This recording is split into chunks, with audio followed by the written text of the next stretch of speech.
Video game companies don't just come out of nowhere, alright? They come from hard work, determination, and sales. Video game companies do a lot more behind the scenes than you may even think, that you even know. Video game companies are doing things behind our backs. Motherfuckers. And there's nothing we can do about it unless we inform the public.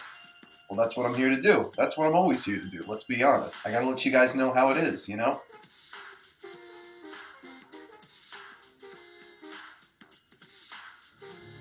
These video game companies are trying to take over, and I won't stand for it. And neither should you.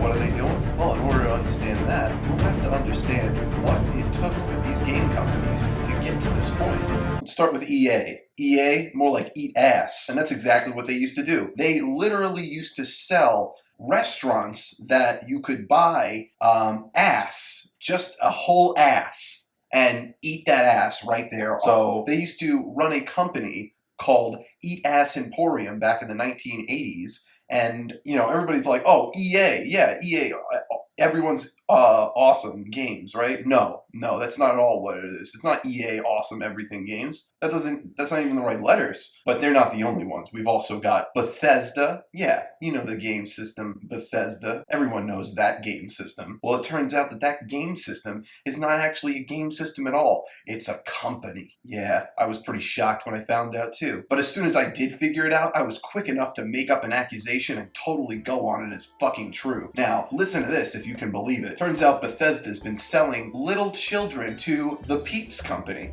Yeah, I know, right? I've been eating Peeps for years. I don't even like Peeps. And here they are selling children. Do you believe this? You should believe it. I'm saying it. I don't have a reason to lie. Why would I lie? What, for attention? For views? No. No, that's what we're dealing with. And I mean, I haven't even brought up the biggest kahuna of all. The big top dog. The one that's been orchestrating everything from the beginning.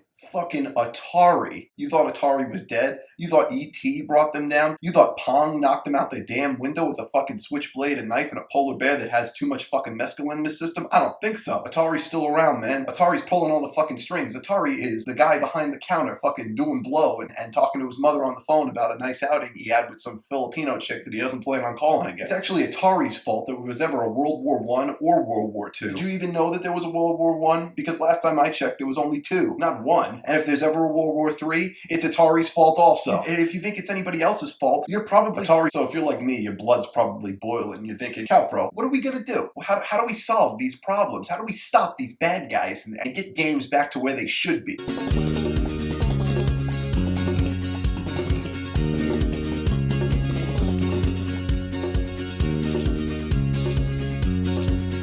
If at first you don't succeed, there's always that bridge off 4th and Main. We need to write to our local congressman and tell him we are fed up. We are not going to stand for anything less than 2% milk. I am sick of this shit. Why would I lie? I'm a cow.